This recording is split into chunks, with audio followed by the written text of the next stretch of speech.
All right. Greetings, everybody. My name is Neo, and I'm here to share some info with the people.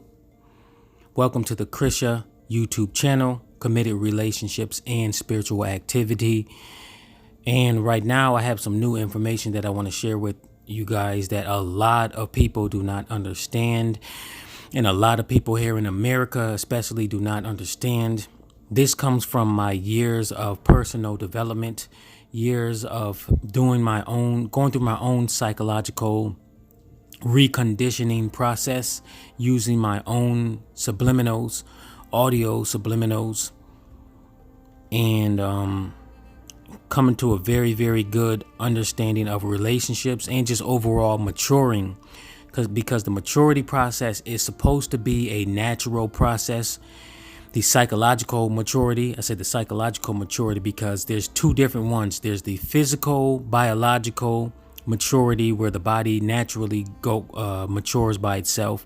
But then there's also the psychological maturity that people are supposed to, you have to actually cultivate your mind to come into maturity.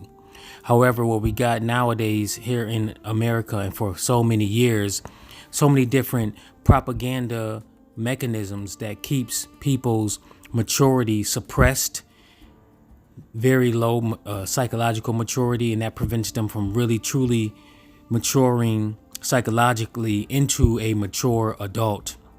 That's why there's a lot of adults here in America who are like 30, 40s, and 50 years of age that are still not psychologically mature. So with my reconditioning, one of the results I'm starting to realize regarding to understand relationships is that our relationships are supposed to start organically. I have realized throughout the past few years that somehow, some way, our society has tricked us to believe that it's okay to get onto these dating apps and to just focus on jumping straight to dating and then going into a committed relationship. My final results of my psychological reconditioning to understand relationships, I recently have realized, like, hold on now, just because I connect with a woman does not mean that I actually have to date her immediately, and it does not mean that I have to be in a committed relationship with her. It is okay, it is safe for me to be friends with her and I to be in the friend zone. That's the top thing that I realized too also, is that our society has made it a bad thing to be friends with the opposite sex. And to think that the friend zone is a bad zone. No, people, no. That's another propaganda tool. We are actually supposed to start in the friend zone from the beginning, and then depending on the situation and if we really like each other and we get closer to each other and yada, yada, yada, then we can organically move into dating and then going further. The friend zone is actually a good thing because it allows you to perceive various aspects of the individual without expectations and without judgments. Let me say that again. The friend zone allows us to perceive a variety of aspects of the individual, and we're able to go through the experience without expectations and judgments. That's how true friendship is supposed to be. The main goal is to first you control yourself as an individual and you focus on providing the relationship, whatever you can provide that is of value that will help the relationship grow. Nowadays, a lot of people lack personal development and relationship skills. So they have very little to nothing to bring a relationship. This is why I consistently stress to people, focus on your personal development, cut off that TV, watch a lot less TV, because the TV is one of the largest propaganda tools to keep people distracted and to keep their psychological maturity on a very, very low level. That's why when you get into relationships with a lot of people, it's very, very difficult, and it's difficult for them to understand you and you to understand them, because you have a ton of psychological issues, internal conflicts that need to be resolved. They're unresolved internal conflicts.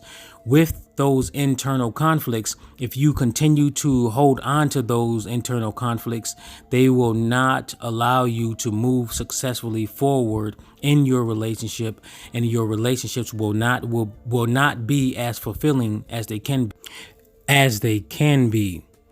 And I have learned that through my personal development, and once I reached a high level of oneness within myself, I started to realize the more confidence I developed in myself, the more maturity I developed in myself, and the more I reached that inner oneness with my true self, the less I had an urge to actually cast judgments out to other people.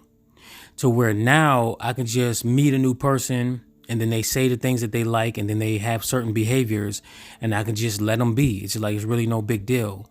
Unless it's something that's really, really obvious and that's really past the borderline type stuff. Of course, I'll speak upon that. But other than that, I can just allow people to just be who they are. And that is true maturity, psychological maturity. And that is something that most people have an area within themselves that most people have not reached. And I know that now, I can perceive it. And that is the reason why I am here to help people with their personal development journey, because a lot of people have not started it, and they don't even know where to start at all. So I understand it now, and I have much understanding, and I'm able to guide people now. So the thing is if you continue to have your inner conflicts within yourself, whether it be come from your parents beating you, disrespecting you, which a lot of people have had that in the past, because my mother used to be highly abusive to me when I was younger.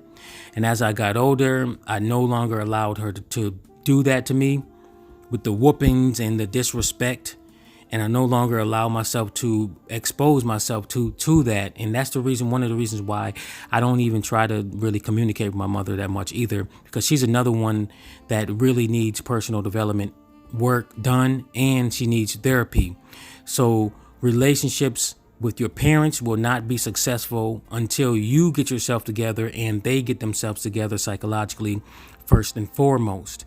But a lot of people, they don't want to go through with that, so they just rather just stay as they are. And with people who just want to stay as they are, if you still want to have relationships with them, then you have to figure out times and ways to be able to maneuver throughout their psychological conflicts, their inner conflicts, and still be able to deal with them and know when and how long to be exposed with them or to be in communion with them. So there's like a certain balance. So overall, I wanted to just let you guys know that relationships are to start organically, authentically, and everybody involved is supposed to be as authentic as possible. And the only way you are going to be authentic with other people is for you to actually be authentic with yourself, and that comes with resolving your inner conflicts, developing confidence within yourself, knowing what you want out of life, and understanding relationships. Okay, if you want more relationship information, you can definitely get more relationship information here on my YouTube channel. Click that subscribe button and the notification button to get notified when I uploaded new videos. Click the like button of this video here. It helps this video get out to more people who need this information. So click that thumbs up button, comment, like, and subscribe. And if you want more information about personal development, you can check out my NeoOneness Subliminals YouTube channel. And you can go to transformationsubliminals.com. That will be in the description also. Thank you very much, and until next time.